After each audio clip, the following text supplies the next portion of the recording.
Hello, today is September 14th, and I'm Tammy Sloop, Regional Editor for Shaw Media, and we're here today with Dani Brzozwoski, who's the Democratic nominee for Congress in Illinois' 16th District. We're also joined by Shaw Media editors Derek Barkello and Goldie Rapp, as well as reporter Michael Urbanik. Thanks for being with us today, Dani. Thanks so much for having me. All right. How would you rate the federal government's response to COVID-19? So I would say rather poorly, and there are a handful of reasons for it. I think the news coming out of the Trump administration after the Woodward interviews has been really disturbing.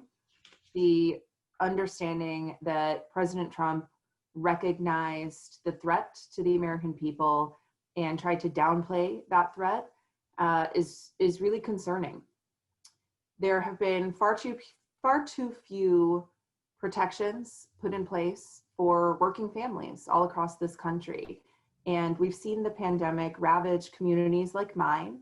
We have seen people by the millions lose jobs and consequently healthcare. We are dealing with anticipated attrition for teachers, educators who are a part of a system that's being asked far too much under the current circumstances, and likely to see the impact of the long-term consequences of COVID affect people for decades to come. And that may be directly related to the health consequences of COVID, but will definitely include the struggle to receive coverage with pre-existing conditions. And COVID, for so many people, is likely to be a pre-existing condition. I think the relief provided to small businesses hasn't been enough. Hazard pay for essential workers has been nearly non-existent, and the direct relief provided to American families has been a pittance. What are you hearing from constituents when you're out and about COVID? So I hear one of two things, right? I hear either people's heartbreaking stories about how their individual families have been affected by the crisis. And that ranges from people who have had family members become afflicted with COVID or pass from COVID, to people whose businesses have had to permanently shut down as a direct result of the pandemic. And then the other thing that I hear is an eagerness to reopen the economy. And it is not particularly difficult for me to reconcile those two things. Number one, that the threat of COVID is very, very real and very serious. And number two, that we have to extraordinarily thoughtfully and with great intention and listening to the advice from experts, make sure that we are reopening the economy. For so many people, our livelihoods and our lives are so closely attached, it is absolutely required that we thoughtfully and compassionately and with an eye toward long-term planning, reopen the economy. What are your thoughts on mask wearing? I think absolutely necessary. We know that wearing masks works. We know that with each person who wears a mask and follows the guidelines, staying 6 feet apart, avoiding crowds, we know that each person who is agreeing to that sort of social contract, we know that each of those people is helping us mitigate risk to public health and safety. You don't know who you're encountering, who might be immunocompromised, and even if you're willing to take that risk for yourself, it is, from my perspective, morally wrong, reprehensible to put other people at risk without their consent. Okay. How should Congress respond to the social unrest in the United States regarding race? Yeah, so I think Congress has a real responsibility, not just to pass legislation that ensures our most vulnerable communities are protected, but also to set a tone. I think that one of the things that we don't talk enough about is the responsibility that our elected officials have for being role models, right? For good leadership. This is part of what good leadership is. It is demonstrating a willingness to engage in difficult conversations and equally demonstrating a willingness to behave in a civil manner, right?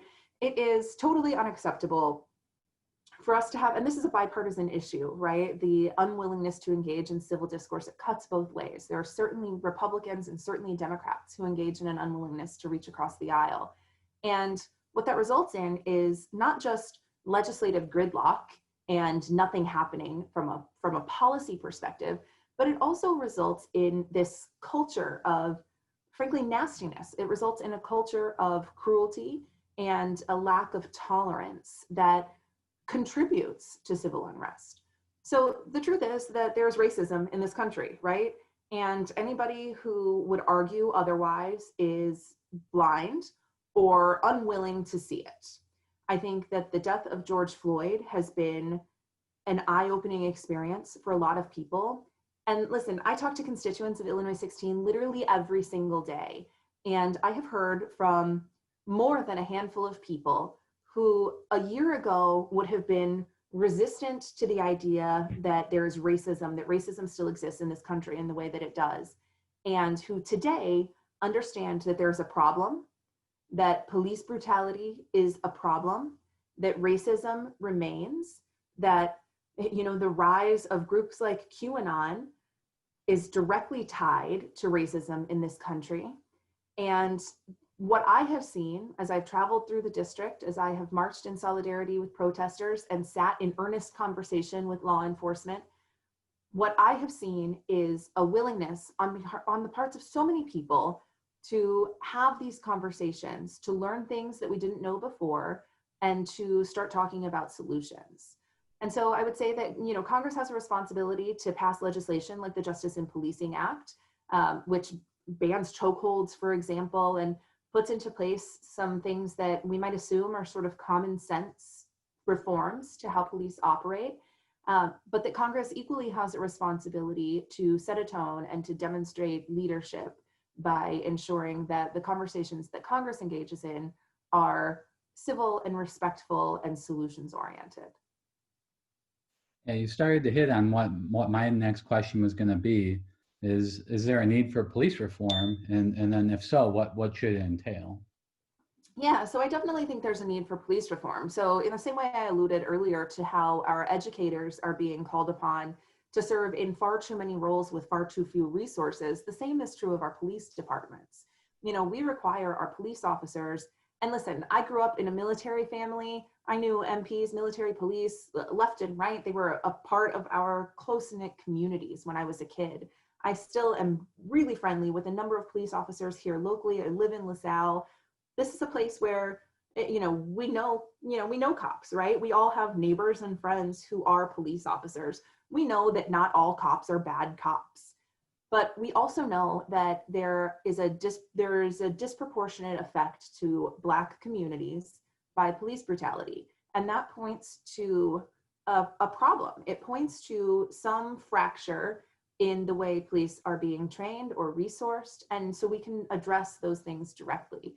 And we address them like with the Justice in Policing Act, the George Floyd Justice in Policing Act, which is a handful of reforms, relatively common sense reforms that we can employ that put our police in a position to better do their jobs, more effectively and safely do their jobs.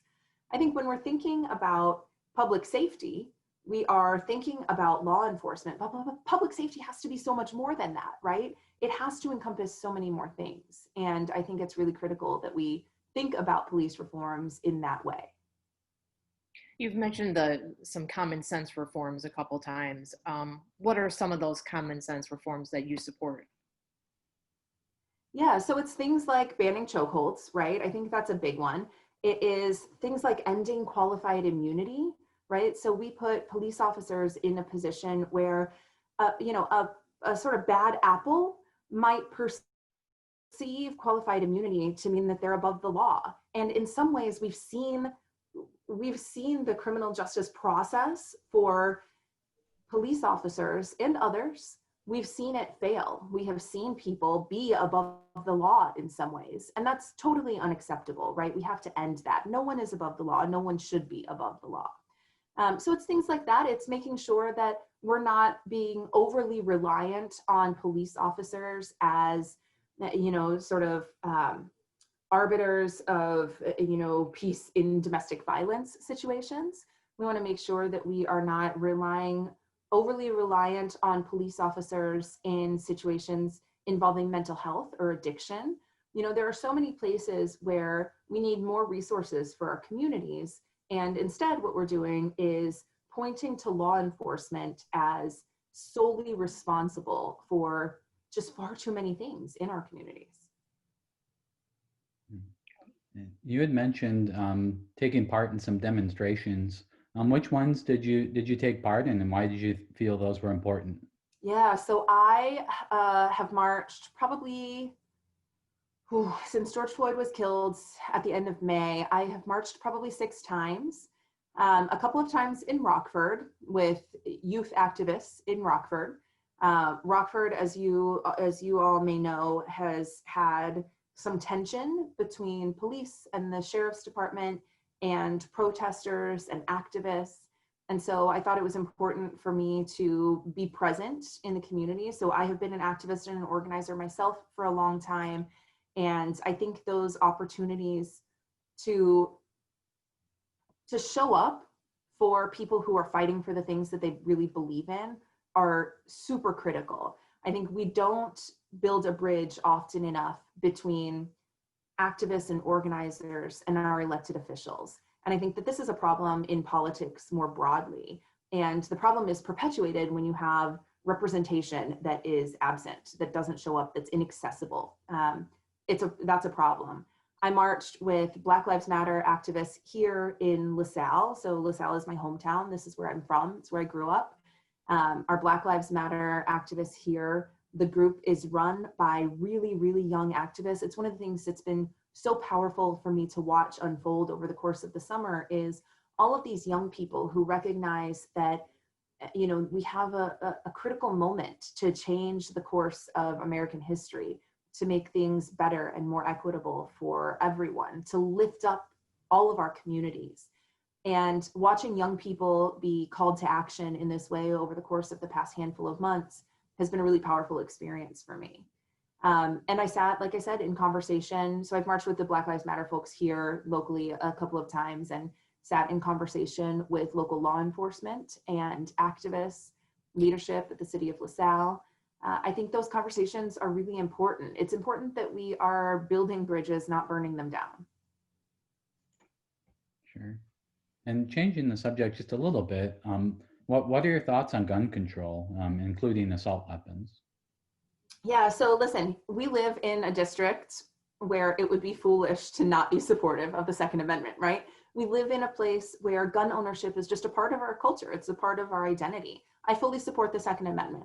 I see no reason why we should believe the narrative that Democrats are coming for your guns. It's just patently untrue for the vast majority of Democrats. In fact, I know exactly 0 Democrats who are coming for anyone's guns. I stand on the side of the vast majority of people in this country in advocating for common sense gun reforms. It means things like universal background checks, red flag laws, and it means restoring legislation that we've had in the past that we knew served as an obstacle to the kinds of mass violence that we have seen rise over the course of the past 20 years. We have mechanisms, legislative mechanisms that we have employed in the past that we know work. And those are the kinds of measures that I intend to fight for when I'm in Congress. Okay. I think Goldie, you might have a question. Yeah, what is your position on mail-in voting?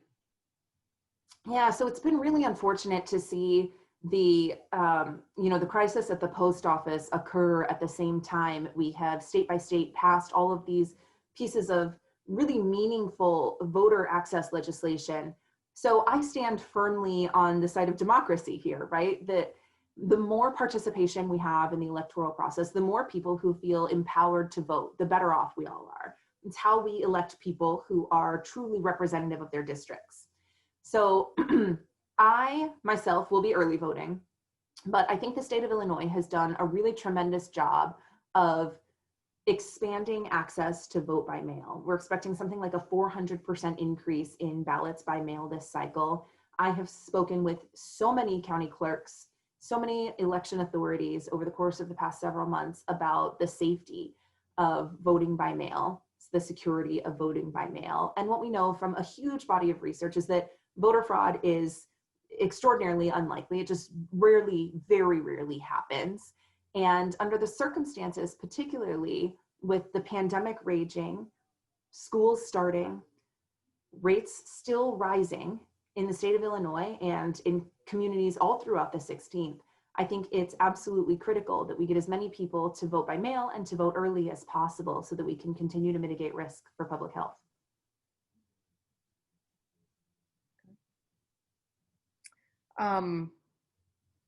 What's your assessment of the Affordable Care Act today? What can or should be done to improve upon it, and do you believe healthcare is a human right? I do, yeah. So, when I think about the role of government, right, we all grew up, I'm making some assumptions here, but I assume that you all grew up in a country, right? And even if it wasn't this country, you have an idea of what it means to be a part of something bigger than yourself. And for me, I grew up in a military household. My dad was in the Army for 25 years. He's a Gulf War veteran. And I grew up with a really strong sense of patriotism. I grew up with a really deep understanding of what it meant to live in the United States of America, how incredibly powerful that was. And I grew up understanding that it was the role of the government to provide for the greater good.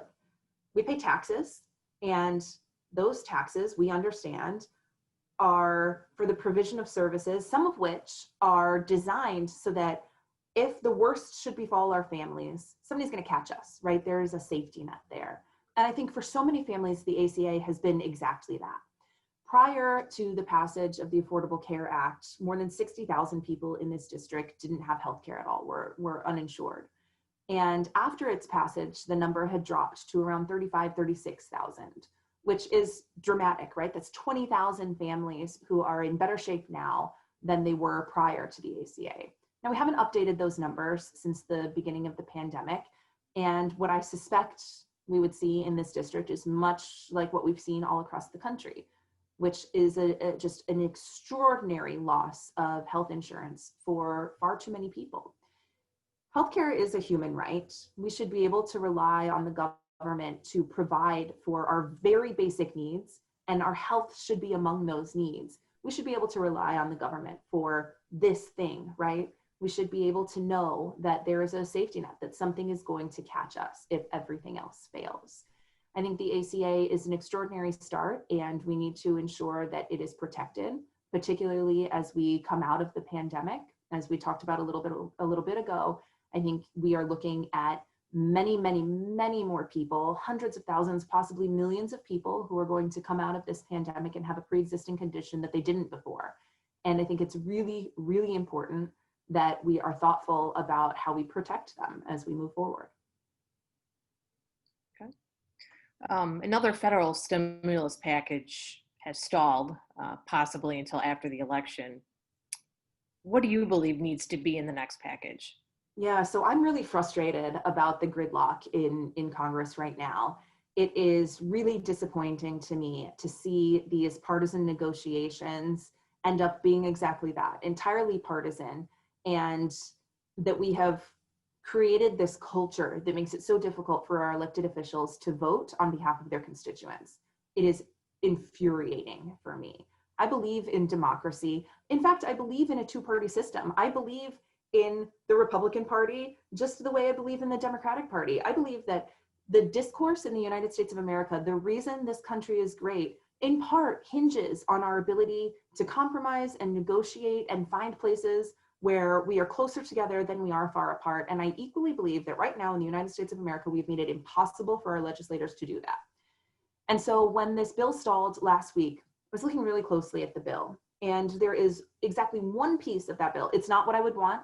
It's not my dream bill, right? It provides far too few resources to small businesses, far too few resources to our education system, far too few resources to families that are really struggling, right? To people who are unemployed. But listen, something is better than nothing. And this bill that failed in the Senate, the only provision in that bill that I would have had a hard time swallowing is the protections for corporations, indemnifying them from liability when they require their employees to show up for work and something happens related to the COVID crisis. If they have an outbreak in some plant or facility somewhere. That is the only provision in that bill that I would have fought back against. Beyond that, no, it's not enough. Of course it's not enough. It is a sliver of what needs to happen to protect and lift up. It is a sliver of the kind of relief that we need for the people of this country. But I will absolutely not go to Congress and sit there and fight against any kind of help. Something is better than nothing. And right now, because of this gridlock, we have nothing. What are you going to do for Illinois agriculture and agriculture as a whole? Yeah, I'm so excited about this question. So I live in an unincorporated area of LaSalle County. I don't farm, but literally if I'm looking out the back of my house right now, it's cornfields. Everybody I know farms, my sister farms. So this is my community, right? This is my home. And I think that for far too long, we have really failed American farmers. We have put our bankruptcy rates are sky high. And this is as the result of a whole bunch of things. It's a result of policies that lift up big corporate farms, right? Rather than small family-owned farms. It's a result of a lack of action related to the climate crisis. We've had this narrative in our heads for a really long time that you can't talk to farmers about the climate crisis because they'll think you're talking about regulation and it's expensive and they can't handle it.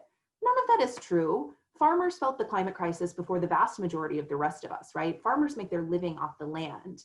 And we know that farming is hard work. We shouldn't be making it harder. So I'm for legislation that lifts up small family farms, the kind of farmers that presumably you all know, right? The kinds of farmers who live in our communities, the kinds of farmers who are our friends and family and neighbors. I'm for ensuring that as we move toward more sustainable agricultural practices, that we're providing resources to small family farmers so that they can meet those standards. I'm for ensuring that we are not entering into trade agreements that hurt small family farmers. I'm for the kind of broad sweeping action that we need to address the climate crisis, and also for ensuring that we are putting into place the kinds of standards that are necessary to protect the integrity of our soil. This district is home to 14 EPA Superfund sites, and we have a representative right now who votes time and time again to defund the EPA. Do you know who that hurts? It hurts the farmers before it hurts the rest of us. Unforgivable. Goldie, I think you have a follow-up question on climate change. Yeah. With the wildfires, devastating flooding in the Midwest, and hurricanes, do you believe there should be more government action when it comes to climate change? If so, what? Yeah, absolutely. So I've been an environmental activist since literally the 3rd grade when I wrote an essay. It was about saving the earth and felt the power of activism. I felt for the very first time ever like I had a voice, like my voice mattered. And I was very young, so it mattered maybe a little bit less than it does now. But when I think about how we address the climate crisis, I get really excited about some of the opportunities that addressing the climate crisis provides to people in this district specifically. We have a real chance here to demonstrate how we address the climate crisis in rural America. And Illinois 16 could be a trailblazer for how we do that. So I'm for things like corporate carbon taxation, right? Holding corporations accountable for their emissions. I am for, like I said, lifting up family farmers and making sure that they have resources to combat the climate crisis. I'm for re-entering the Paris Climate Accord, right? Demonstrating to our global allies how committed we are to fighting the climate crisis. It is very clear, and you point to flooding in the Midwest. I would also point to the storms we saw come through here a month ago, right? We have seen this isn't a problem that is contained to coastal regions, right? The climate crisis has already started affecting us. We've had something like 4 historic 100-year floods in the past 12 or 15 years. And I'm not like a mathematician, but I can tell you that those numbers don't add up, right? It is far too much flooding, and the people who suffer are all of us. It is a universal problem that is becoming more problematic. I would also say that, supporting an infrastructure package is a place where not only do we pass legislation and provide resources to restore and rebuild our crumbling roads, bridges, waterways, but infrastructure also includes things like broadband internet access, of course, but also propping up wind and solar. The infrastructure package that came up for a vote this summer that our current representative voted against also had protections for nuclear energy. It had resources for nuclear. You probably know that we have 8 of our 90-something nuclear reactors in this country here in Illinois 16. Nuclear energy is clean energy. Nuclear energy provides thousands of jobs to people in this district alone. And it's critical that we provide resources for the development of nuclear energy and for its sustenance. There are so many opportunities that we have here in this district that get me really excited, because I think about all of the ways that we can demonstrate how we handle the climate crisis in rural America, and there are lots of them. Yeah, I was going to ask about nuclear energy and how it played into climate change. Sorry, I usurped your question. That's okay. We could go back to, you had mentioned QAnon earlier, and we know at least 2 candidates for the House have expressed some support for QAnon. And should they win, how would you recommend keeping them? I mean, would you recommend keeping them off any committees, or like push to expel QAnon supporters once they are seated? How would you handle that? Yeah, so I am really nervous about QAnon. I think that QAnon is rooted in white supremacy. We know that QAnon is on watch lists for domestic terrorism, that white supremacy in this country has been the motivating force behind exactly that, behind domestic terrorism. We know that, you know, these Reddit groups and, you know, the hosts for QAnon have been the farm team for some really insidious efforts in the United States of America, not just to conspiracy theorize, but also to cause real harm. Groups like this put us as a country at tremendous risk. And that's to say nothing of the direct threat that hate groups like that are making against the lives of Black and Brown Americans every single day. I think to have people in any kind of leadership position who espouse those beliefs is really, really problematic. Now, I will also say, like I said, I'm a patriot. I believe in America. I believe in communities like mine all over this country. And I believe that those communities will come together and ensure that people like that, people who espouse hate as a political stance, won't be elected. And I am hopeful that the members, the voting, you know, the electorate, the voting citizens of those communities come together and shout as loud as they can that that is absolutely unacceptable, that those views don't represent their own. And I am hopeful that we don't have to employ any sort of legislative mechanisms to corral members who might be supportive of those perspectives. Sure. And then, I mean, how would you navigate working with them, though, if they did get seated? Yeah, it's hard to imagine, right? So I am really eager to engage in bipartisanship. I mean, you all just saw me get very excited about the possibility of having voted for, you know, the Senate bill, less that one provision. I think, you know, from where I sit, the sort of foundation for bipartisanship is really rooted in relationships. And frankly, it's hard to imagine engaging in a relationship with someone who is as openly racist as I believe QAnon to be. So I don't know the answer to that question, Derek. You know, I would certainly engage in conversation.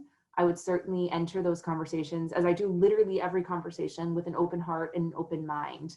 But also know that, you know, my defenses for the most vulnerable communities among us would be relatively quick to go up. And that's because we've seen the effects of QAnon, right? We have seen the kind of fear that they inculcate in Black and Brown communities across this country, and we have seen the kind of damage that they have already done.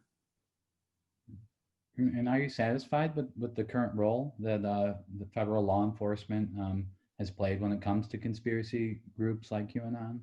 So I think it's new, right? I've been talking about QAnon a lot lately, and I think that it's really difficult to contain, right? It really is insidious. And the number of people in my own social network, right? Friends and family members who have come to me with something and said, look at this is crazy, right? Look at this. It makes so much sense.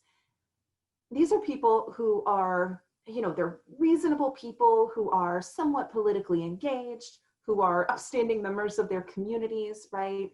And that QAnon is so well equipped to prey upon our worst fears and to provide these opportunities to engage in solutions, I think is exactly what makes it insidious. And so I would say that our legislation right now has done what it could up until this point, but we clearly need so much more, right? And this includes things like, regulating social media giants to ensure that the role the media plays here is productive, right? To ensure that we are not permitting Facebook, for example, to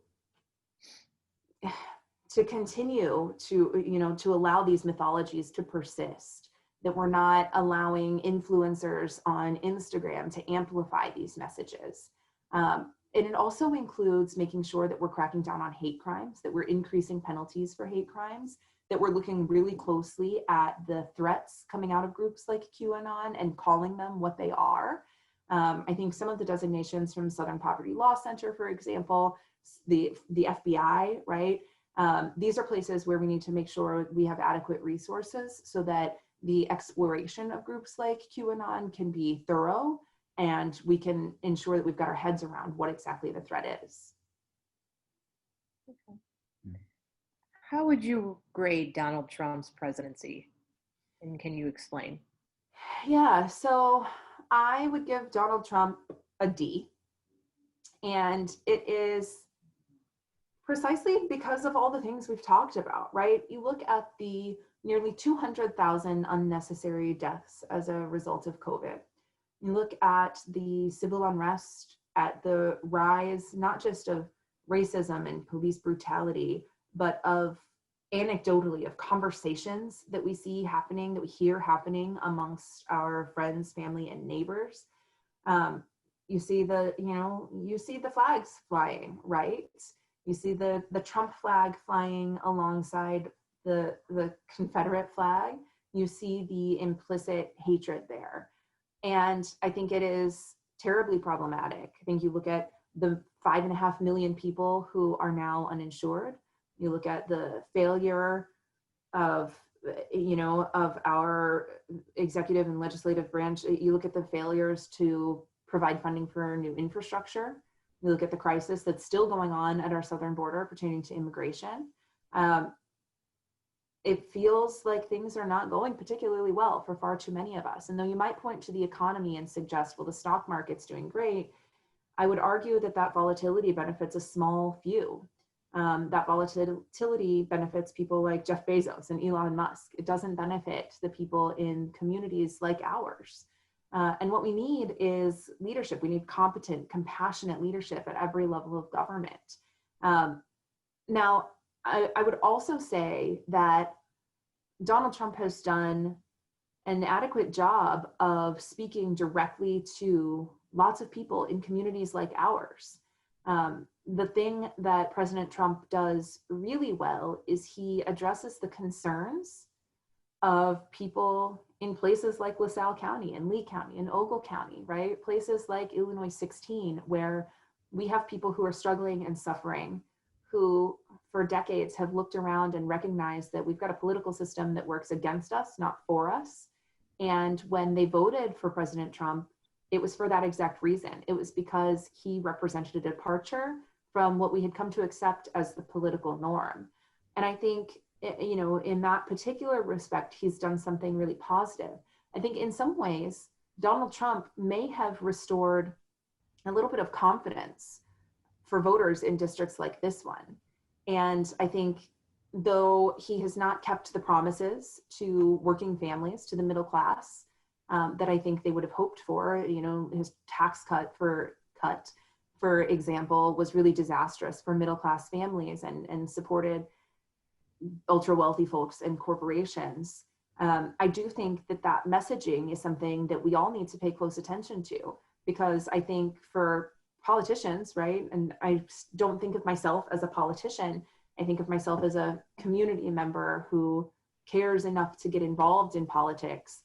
I think for those of us who are doing this kind of work that I'm doing now, it's really important to recognize that what Donald Trump has been able to do is speak directly to people who for too long have been ignored. It has been a central tenet of this campaign to make sure we talk about radical accessibility, radical transparency, and radical accountability. I will take a phone call. I leave my cell phone number on voter voicemails literally every single day. I will take a phone call from anyone. If there are issues that are on people's minds, my role is to listen to and respond to those issues. Okay, thanks. I think we're going to take the rest of the time, let you make your case why people should vote for you in this election. Thanks, I appreciate that. Well, I want to say thank you again for the opportunity to engage in this conversation. I think it is really, really important. So here's what I would say. I grew up all over. Like I said, my dad was in the Army for a long time, but my family has been here since the late 90s. This place is my home. And I grew up in a family that didn't have much. We were a food stamp family. We lived in trailers in Texas. And when we first came to Illinois, we had a house, a rental property, but we couldn't afford to heat it. And so we all slept together in the living room all winter long. And as I built this career out of helping other people, my background is largely in nonprofits, and I've served on a whole bunch of boards. I owned a small business.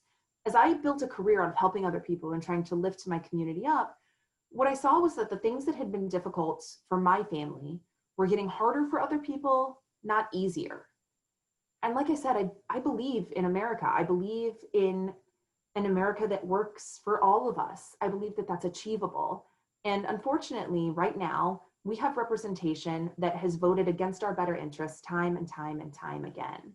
And so I'm running to give us all the kind of fighting chance we deserve, and to give us the kind of representation who's going to do the things that we're doing right now. Engage in conversations, open, honest conversations.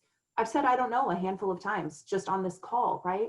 When I don't know the answer to something, I'm going to be forthcoming about that. And then I'm going to go educate myself. I'm going to ask people who know more than I do, subject matter experts, to help me inform my position so that I can fight for the very best things on behalf of the people of this district. That's the role a representative should play. I think it is tremendously important to acknowledge that, you know, our political discourse in this country right now is woefully divided, and that's a real problem. I also think it's important to, you know, to walk the walk, not just talk the talk. And unfortunately, right now, our representation, my opponent votes 93% of the time with the Trump agenda, talks about bipartisanship, but refuses to engage in it, is inaccessible to his constituents, and every time he votes, puts the lives and livelihoods of people in this district and all across the country at real risk. And I think the voters are hungry for change. I think people are looking to our leadership for compassion. And in a moment when we are facing all of these crises at once, right? The effects of the climate crisis and the COVID crisis and its subsequent economic crisis, the crisis pertaining to racial justice, the civil unrest that's happening. We need someone in office who can listen to all of those problems, understand the nuance, and respond with the kind of solutions that are going to work and that are going to work right now for the vast majority of people. And that's exactly what I bring to the table. I'm not a politician, right? I haven't been in office for 10 years. I'm not going on CNN wearing my fancy suits and shouting bipartisanship and then not actually doing that. I'm here to fight for the people of Illinois 16. And what that means to me is that when I go to Congress, if a Republican colleague comes to me and has a great idea, I'm going to enthusiastically support that idea, because it doesn't matter whether there's an R or a D or an I or an L or a G or a J, whatever is next to your name. I want solutions that are going to work for the working families of this district. People here are struggling and suffering. We have not seen any significant influx of new jobs over the course of the past 10 years. Adam Kinzinger has been in office for a decade and has not passed an infrastructure bill, despite the fact that we know infrastructure has overwhelming support from the people of this district, despite the fact that the Republicans had a majority in the House and the Senate and a Republican president, we still didn't pass an infrastructure bill. We need somebody who's going to fight for the people of Illinois 16. I'm that somebody.